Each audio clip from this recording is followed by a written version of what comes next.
فاعوذ باللہ من الشیطان الرجیم بسم اللہ الرحمن الرحیم ومن آیاتہ خلق السماوات والارض وما بث فیہما من دابہ وهو على جمعهم اذا یشاء قدیر وما أصابكم من مصيبة فبما كسبت أيديكم ويعفو عن كثير وما أنتم بمعجزين في الأرض وما لكم من دون الله من ولي ولا نصير صدق الله مولانا العظيم۔ سورہ شورى اس کی آیت نمبر 29، 30 اور 31 تمہید کے طور پر اور اپنی گفتگو کے آغاز کے لیے یہ آیات پڑھی گئی ہیں آپ کے سامنے۔ پہلی آیت میں اللہ رب العزت نے اپنی قدرت کا ذکر کیا، اپنی حکومت کا ذکر کیا، اپنی طاقت اور اتھارٹی کا ذکر کیا، اور یہ اسلوب قرآن مجید کی بیشتر صورتوں میں ہمیں ملتا ہے کہ جب بھی وہ کوئی غور و فکر کی بات بتاتے ہیں، جب بھی اللہ تعالیٰ کی طرف سے کوئی تعلیم دی جاتی ہے تو سب سے پہلے اس احساس کو، ایمان کی اس کیفیت کو جگایا جاتا ہے، جس کے بعد جو تعلیم دی جائے اس تعلیم پر عمل کرنا انسان کے لیے نسبتاً آسان ہو جاتا ہے۔ کئی بار آپ کی مجالس میں اس کا ذکر ہوا، اور جب تک زندگی اور توفیق ہے اللہ کی طرف سے ہوتا رہے گا۔ ہم اپنی انسانی دنیا میں یہی طریقہ استعمال کرتے ہیں، اسی پر عمل کرتے ہیں۔ جب بھی کوئی بات کہی جائے تو جہاں سے وہ بات آ رہی ہے ہم اس کہنے والے کی اہمیت کو اور حکم دینے والے کی حیثیت کو جان کر اس کے بارے میں فیصلہ کرتے ہیں کہ یہ کرنا چاہیے، یہ نہیں کرنا چاہیے۔ گھروں میں بچے اپنے ماں باپ کی بات مانتے ہیں، اداروں میں لوگ اداروں کے سربراہوں کی بات مانتے ہیں، مختلف میدانوں میں جو ان کے ذمہ داران ہوتے ہیں ان کی بات مانتے ہیں، جن کے ماتحت کوئی شخص کام کر رہا ہو وہ اس کی بات مان رہا ہوتا ہے۔ پوری دنیا میں یہ سارا ایک سلسلہ اس بنیاد پر قائم ہے کہ جو آپ سے بڑا ہے، جس سے آپ کا براہ راست ایک تعلق ہے، جس سے آپ فائدہ اٹھا سکتے ہیں، جو آپ کو نقصان دے سکتا ہے، تو اس کی بات ماننا بہتر ہے۔ نہ مانا جائے یا نہ مانی جائے تو نقصان ہو سکتا ہے، اور یہ ہمارا روزمرہ کا معاملہ ہے، روزمرہ کا معاملہ۔ اللہ تعالیٰ انسانوں کی اسی فطرت کو پیش نظر رکھتے ہوئے، جو فطرت اس نے خود بنائی ہے وہ ہم سے زیادہ بہتر جانتا ہے،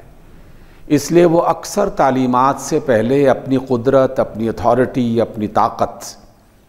اس کو بیان کرتا ہے تاکہ ہم غور کریں اور جانیں کہ یہ تعلیم کس کی طرف سے دی جا رہی ہے، یہ بات کس کی طرف سے بتائی جا رہی ہے۔ یقین بڑھ جائے تو آسان ہو جاتا ہے عمل کرنا، یقین کمزور رہے تو انسان عمل نہیں کرتا، یا کرتا ہے تو بے دلی سے کرتا ہے۔ پہلی آیت میں اللہ فرماتے ہیں وَمِنْ آیَاتِهِ، اس کی نشانیوں میں سے ہے خلق السماوات والارض، آسمانوں اور زمین کی تخلیق۔ بذات خود یہ جملہ اتنا بڑا ہے کہ سارے انسانوں کی ساری زندگیاں ختم ہو جائیں تو اس ایک چھوٹے سے جملے کی وضاحت مکمل نہیں ہو سکتی۔ انسانوں کی بساط کیا ہے، اس کی عقل کی حیثیت کیا ہے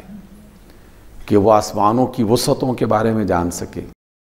ہم تو زمین جو ایک چھوٹا سا ذرہ ہے اللہ کی کائنات میں، اس کی وسعتوں کے بارے میں نہیں جان پائے۔ صرف پاکستان کے جو ادارے اور حیاتیات سے تعلق رکھنے والے، زوالوجی سے تعلق رکھنے والے پروفیسرز نے مجھے بتایا کہ ہم ابھی تک یہ نہیں جان پائے کہ پاکستان میں کتنی قسم کے سانپ ہیں، کتنی قسم کے کیڑے ہیں، کہاں کہاں رہتے ہیں، کیا کیا ان کی ضرورتیں ہیں۔ چرند پرند کی تو بات اس سے بھی زیادہ وسیع اور عریض ہے۔ ہم صرف پاکستان کے بارے میں اور پوری دنیا میں انسان جتنا سوچتا رہے اتنا زیادہ اس کی قدرت کا اندازہ ہوتا ہے، یا ہم ایک اندازہ لگا سکتے ہیں کہ کتنی بڑی طاقت ہے۔ اندازہ لگانے کے پیمانے جو انسانی دنیا استعمال کرتی ہے، اگر اسی کو استعمال کر لیا جائے تو ہماری زمین میں کتنے کیڑے مکوڑے ہوں گے، کتنی چیونٹیاں ہوں گی، کتنے پرندے ہوں گے، کتنے درخت ہوں گے، کتنی مقدار میں تعداد میں دیگر مخلوقات پائی جاتی ہیں، کن کن جزیروں میں، سمندروں کے اندر، سمندروں سے باہر، ان کے ساحلوں پر، جنگلوں کے اندر۔ محض شمار کیا جاتا ہے کہ اتنی نسل کی چیزیں ہمارے پاس پائی جاتی ہیں۔ اس آیت میں اللہ تعالیٰ کیا کہہ رہے ہیں؟ اس آیت میں کہہ رہے ہیں کہ ہم جب چاہیں تو ہر قسم کے چلنے والے، ہر قسم کی حرکت کرنے والے کو ہم جمع کرنے پر قدرت رکھتے ہیں، اکٹھا کرنے پر قدرت رکھتے ہیں، اور اس کے لیے اس کا ایک حکم جاری ہوتا ہے، جو حکم نباتات، جمادات، حیوانات، چرند پرند، کیڑے مکوڑے سب سنتے ہیں۔ ہم انسان ہی اتنے نالائق ہیں کہ وہ اس کا حکم نہیں سنتے، سننے کے باوجود بھی کان نہیں دھرتے، دھیان نہیں دیتے۔ باقی تو سب سنتے ہیں، بس اس نے اجازت دے رکھی ہے، وہ اپنے اپنے مقام پر اپنی اپنی ذمہ داریاں پوری کر رہے ہیں۔ لیکن جیسے ہی ان کے مالک کی طرف سے اگر حکم آئے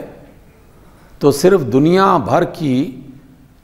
ٹڈیاں جمع ہو جائیں تو انسان انہیں سنبھال نہیں سکتا، سانپ جمع ہو جائیں انسان سنبھال نہیں سکتا، پرندے جمع ہو جائیں انسان سنبھال نہیں سکتا۔ اللہ تعالیٰ کو ایک ایک چیز کی خبر ہے، اس کی مخلوق کے بارے میں وہ جانتا ہے۔ اس کی اتنی بڑی طاقت، اتنی بڑی قدرت ہے وہ کہ جب چاہے وہ پلک جھپکنے میں ان تمام مخلوقات کو جمع ہونے کا حکم دے تو وہ جمع ہو جائیں گی۔ اللہ نے یہ بات کہی۔ اتنی بڑی بات کے بعد اللہ تعالیٰ فرماتے ہیں وَهُوَ عَلَى جَمْعِهِمْ إِذَا يَشَاءُ قَدِيرٌ، کہ جب بھی وہ چاہے ان کو جمع کر سکتا ہے۔ ہوائیں اس کے حکم پر چل رہی ہیں، لیکن جب آندھیوں میں بدلنا چاہیں تو بدل سکتی ہیں۔ زمین کے نیچے نہ جانے کتنے انداز میں اور کتنی طاقتوں میں اور کتنی حالتوں میں اس کے زلزلے زمین کے نیچے پل رہے ہیں، پنپ رہے ہیں، ٹریول کر رہے ہیں۔ وہ جب چاہے انہیں زمین سے باہر نکال سکتا ہے۔ اتنی بڑی بات بیان کرنے کے بعد اللہ تعالیٰ نے جو ہمیں سمجھایا ہے، پہلی جو آیت ہے وہ تو غور و فکر کرنے والوں کے لیے، سمجھنے والوں کے لیے، ایمان کو پختہ کرنے والوں کے لیے ہے کہ اگر وہ چاہیں تو پختہ کر سکتے ہیں۔ اور اس میں بعض اوقات چھوٹی چھوٹی باتیں انسان کو کسی خاص موقع پر بہت بڑی نظر آتی ہے اور اس کی بنیاد پر وہ ایمان لے آتا ہے۔ چند ہفتے پہلے ایک نیورو فزیشن انڈیانا یونیورسٹی کے فل پروفیسر، ان کا ایک آرٹیکل چھپا اور علمی دنیا میں ہلچل مچ گئی، طوفان مچ گیا۔ دنیا بھر کے مریضوں کا علاج کرنے والے اور ان کی دوائیں بتانے والے اور ان کا خود ایک ایسی بیماری میں مبتلا ہو گیا، جب اسے خبر ملی اور انویسٹیگیشنز ہوئیں تو پتہ چلا کہ اس کے دماغ میں ایک ٹیومر پیدا ہو گیا ہے۔ ڈاکٹر براؤن، اس نے ہر علاج جو بھی ممکن ہو سکتا تھا اس کا اہتمام کیا، لیکن بس یوں سمجھ لیجئے کہ میڈیکل ڈاکٹرز نے جواب دے دیا۔ وہ خود لکھتا ہے کہ میں اللہ کو نہیں مانتا تھا، لیکن جب اتنی بڑی مشکل میں خود مبتلا ہوا تو میں نے اپنے اللہ سے دعا کی، جو بھی اس کے ذہن میں اللہ کا تصور تھا، دعا کی کہ اللہ ابھی میں نے کچھ کام کرنے ہیں، میں بس اگرچہ تیرا نافرمان رہا ہوں لیکن تجھ سے یہ دعا کرتا ہوں کہ میرا یہ ٹیومر ٹھیک کر دے، مجھے ابھی بہت کام کرنا ہے۔ اور اللہ تعالیٰ نے اس کا ٹیومر ٹھیک کر دیا۔ وہ ابھی تک ایک باقاعدہ پریکٹس کرنے والا فل پروفیسر، اس کے بعد اس نے کئی آرٹیکلز لکھے، لیکن اللہ کی قدرت کے لیے میں نے اس کا حوالہ دینا چاہتا ہوں کہ اس کی قدرت کہاں کہاں کس کس انداز میں کام کر رہی ہے، ہم یہ اپنی زندگی میں روزمرہ حالتوں میں دیکھتے رہتے ہیں، لیکن چونکہ ایک بڑے پروفیسر نے یہ بات لکھی، دنیا میں ہلچل مچ گئی، طوفان مچ گیا کہ اچھا یہ بھی ہو سکتا ہے۔ اس نے باقاعدہ یہ کہا کہ یہ باقاعدہ سائنٹیفک مضمون کا حصہ بننا چاہیے کہ اس کائنات میں اس طرح کی اتھارٹی کون ہے جو اپنے کام اس طرح کرتی ہے کہ جس کے بارے میں انسانی طاقتیں ختم ہو جاتی ہیں۔ یہ باقاعدہ ایک سائنس کا مضمون ہونا چاہیے، اس پر تحقیق ہونی چاہیے، اس پر غور ہونا چاہیے۔ اس بیچارے کو کیا پتا، ابھی جا کے پتہ چلا۔ انسانی دنیا میں تو ہزارہا ایسے واقعات ہوتے رہتے ہیں جو اللہ تعالیٰ کی قدرت کی نشاندہی کرتے ہیں، بتاتے ہیں کہ یہ کائنات نہ خود سے بنی ہے نہ خود سے چل رہی ہے، اس کو باقاعدہ کسی نے بنایا ہے اور باقاعدہ کوئی اسے چلا رہا ہے۔ جب تک اس کا حکم ہے، جب تک اس کی مرضی ہے، جس طرح اس کی مرضی ہے وہ اس طرح چلاتا ہے۔ وہ حاکم اعلیٰ ہے، وہ خالق کل ہے، وہ قدیر ہے، ہر چیز پر قدرت رکھنے والا ہے۔ انسان ہی نہ جانے تو یہ اس کی غلطی اور اس کی کج فہمی ہے، دنیا تو جانتی ہے۔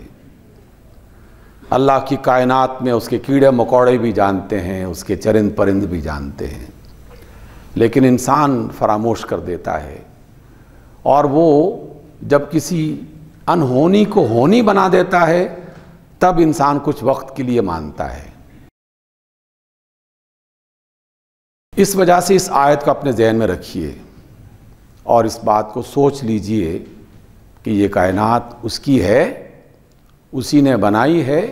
اور وہ چلا رہا ہے۔ اب دوسری آیت میں کیا بات بتائی جا رہی ہے؟ اس بڑی قوت کا ذکر کرنے کے بعد جو دوسری آیت بتائی جا رہی ہے وہ ہم سب کے لیے قابل غور ہے۔ اللہ فرماتے ہیں وَمَا أَصَابَكُم مِّن مُّصِيبَةٍ فَبِمَا كَسَبَتْ أَيْدِيكُمْ، تمہیں جو بھی مصیبت پہنچ رہی ہے، جس مشکل کا تم شکار ہو، یہ تمہارے اپنے ہاتھوں کی کمائی ہے۔ اس میں تمہارا اپنا کردار شامل ہے جس کا نتیجہ تم بھگت رہے ہو۔ پیٹرول 35 روپے اضافہ ہوا، پاکستان میں ہلچل مچ گئی، جبکہ یہ ہلچل ہر روز کسی نہ کسی انداز میں انسانی ذہنوں میں پیدا ہوتی ہے اور کچھ دیر کے بعد وہ اس کے عادی ہو جاتے ہیں، لیکن اس کے پیچھے اپنے ہاتھوں کی خرابیاں، اپنے کردار کی خرابیاں وہ نظر انداز کر دیتے ہیں اور انہیں فراموش کر دیا جاتا ہے کہ آخر وہ بھی تو تلاش کیا جائے کہ وہ کیا ہے، کیونکہ اتنے بڑے رب نے جس نے اپنی قدرت کا اظہار کرنے کے بعد یہ آیت کہی،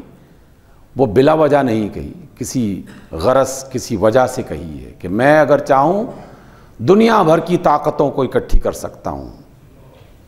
میں اگر چاہوں، لیکن وہ نہیں چاہ رہا، کیونکہ اس کا ایک قانون ہے، اس کا ایک ضابطہ ہے، اس نے اپنی کائنات ایک ضابطے کے مطابق بنا رکھی ہے، ایک ہنگامی حالت میں نہیں بنائی، الٹپ اور بے ہنگم طریقے سے نہیں بنائی، اس نے ایک ضابطہ بنایا ہے۔ اگرچہ وہ جب چاہے اپنے بنائے ہوئے ضابطے کو خود توڑ سکتا ہے، اس کے پاس یہ اتھارٹی ہے، لیکن عمومی طور پر ایسا نہیں کرتا۔ ہر بندے کا ٹیومر ٹھیک نہیں ہوتا، حالانکہ لاکھوں بندے اس مرض کے شکار ہیں۔ جہاں جس کو چاہتا ہے ٹھیک بھی کر دیتا ہے، جہاں اسے خبر ہے کہ ہاں اب میری قدرت کا یہ اعلان کرے گا اور میں یہ چاہتا ہوں کہ اس قدرت کا اعلان کیا جائے، تو مسٹر براؤن کا ٹیومر ٹھیک ہو جاتا ہے اور دنیا علم میں ایک ہلچل مچا دیتا ہے۔ وہ کاش کے ایمان والوں کے دل میں بھی یہ ہلچل مچے کہ ہم جو اس وقت بھگت رہے ہیں، کیا یہ محض کسی حکومت کا کام ہے، چند لوگوں کا کام ہے، یا کسی نہ کسی طریقے سے ہمارے ادارے، ہم سب لوگ، ہمارا سسٹم اور 75 برس کی بیکار عبادتیں، بیکار اس معنی میں کہ جو نتائج ملنے چاہیے تھے وہ نہیں مل رہے۔ دوسرے حوالے سے اللہ تعالیٰ ہر چیز کو اپنے مقام پر رکھتا ہے، اس کی جزا بھی دے گا، اس کے بدلہ بھی دے گا۔ وہ اپنے حیثیت میں ایک مجموعی انداز میں بیکار کا لفظ یہاں استعمال کر رہا ہوں، وہاں دیکھنا چاہیے کہ اس کا سبب کیا ہے۔ اللہ رب العزت نے یہ فرمایا قرآن مجید میں، سینکڑوں بار ہم بیان کر چکے، سینکڑوں بار آپ سن چکے۔ اللہ رب العزت فرماتے ہیں کہ ہم سود کے کاروبار کو گھٹاتے ہیں، اسے تنگ کرتے ہیں، مصیبتیں بناتے ہیں اس کے لیے۔ رسول اللہ صلی اللہ علیہ وسلم کا فرمان گرامی ہے کہ جو قوم ماپ تول میں بددیانتی کرنا شروع کر دے، کمی بیشی کرنا شروع کر دے، غلط اور صحیح مال کی ملاوٹ کرنا شروع کر دے، ہم ان کی زندگی کو تنگ کر دیتے ہیں۔ تو پیٹرول 35 روپے اضافہ ہو گئے تو کیا فرق پڑا؟ کیا تو ہم نے ہے۔ اس کے پیچھے حکومت کا اعلان نہیں ہے،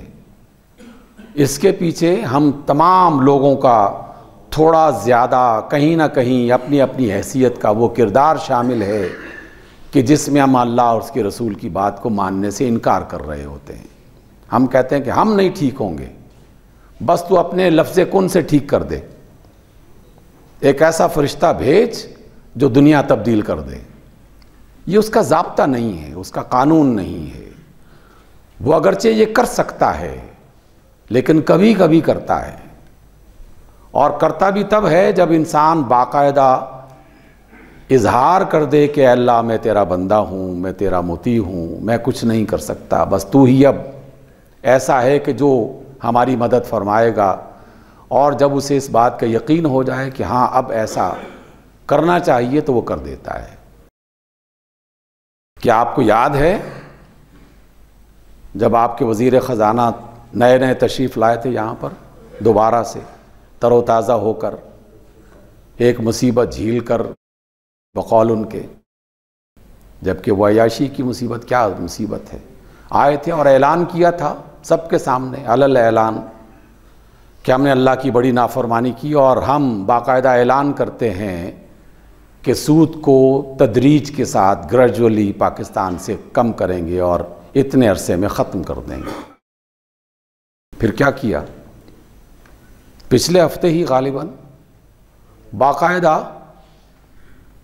سود کے نسبت میں اضافہ کیا گیا، کم کرنے کے بجائے اضافہ کیا گیا۔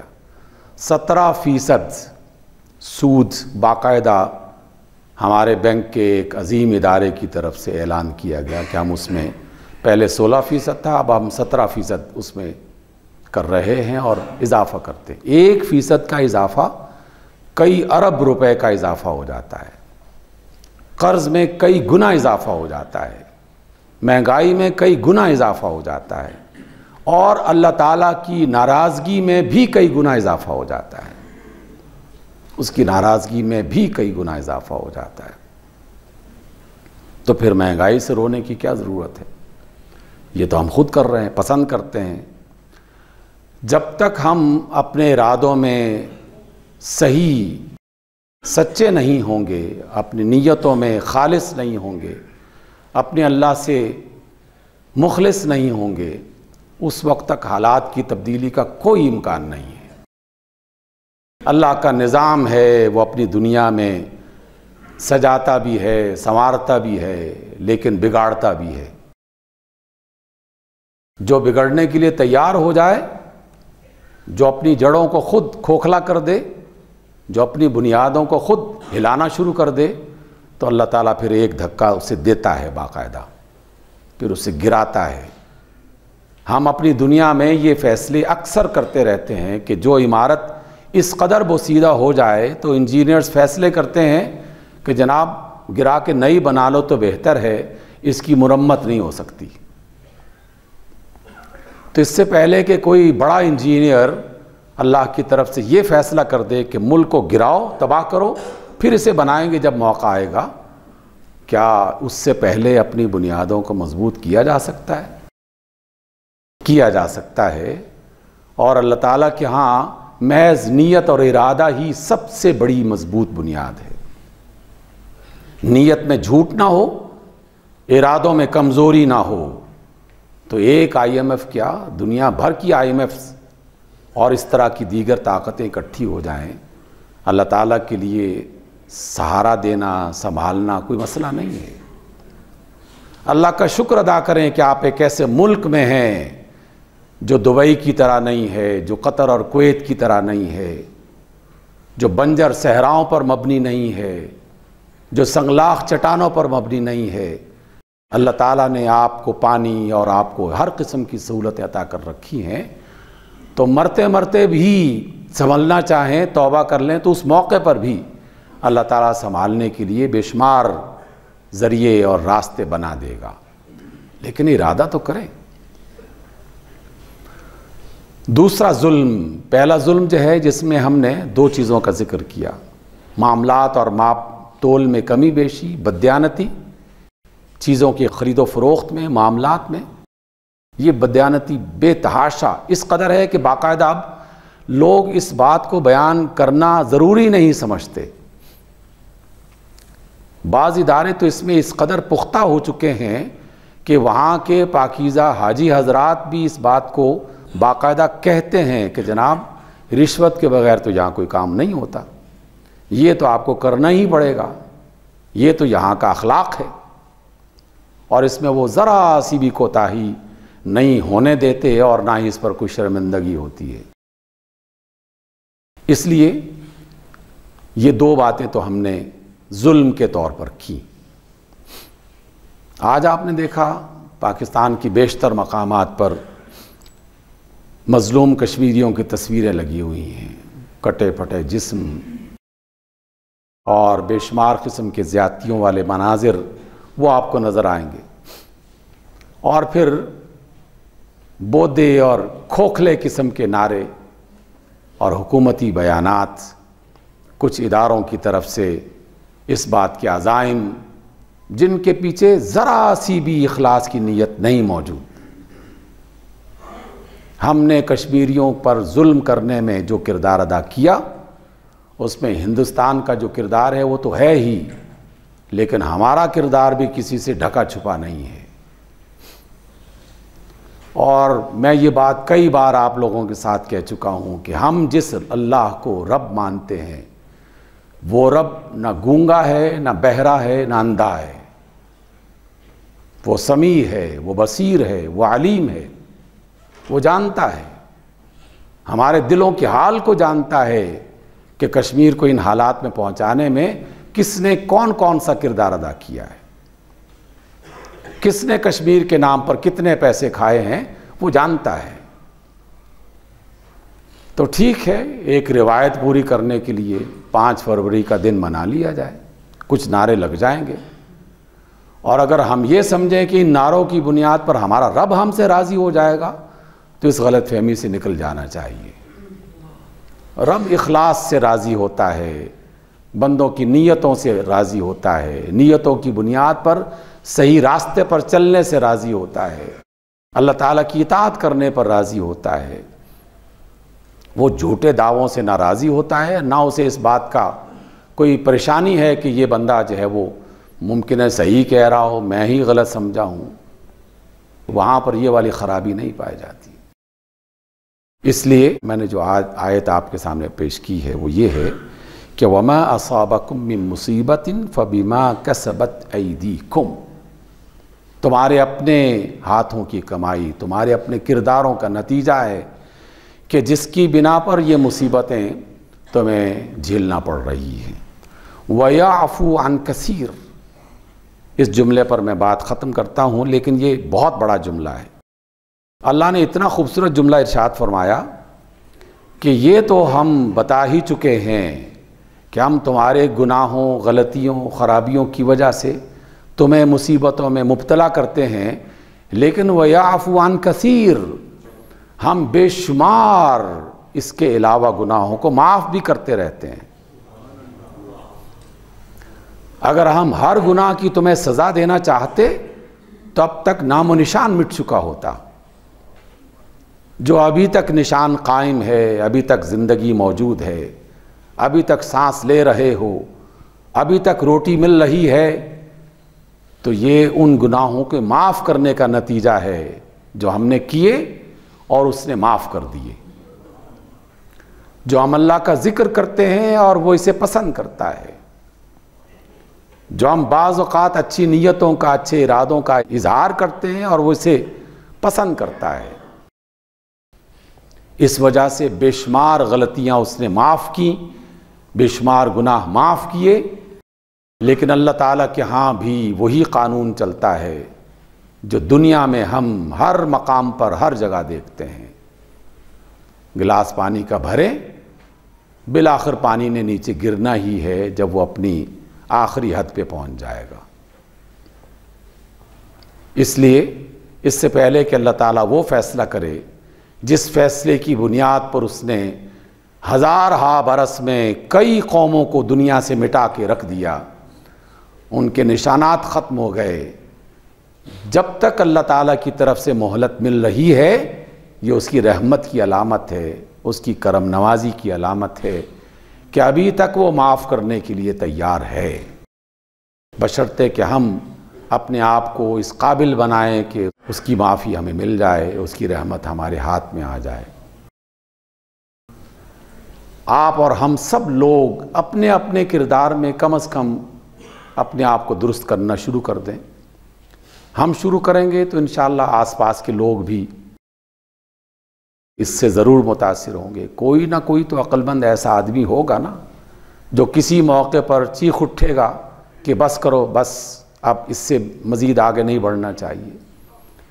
جب یہ آواز قوت بن جائے گی اور ایک اجتماعی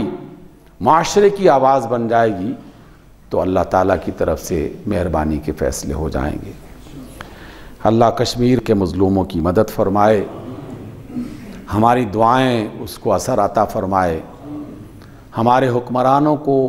صحیح فیصلے کرنے کی توفیق عطا فرمائے، اور ہمیں اپنے معاملات کو درست کرنے کے لیے اللہ نے جو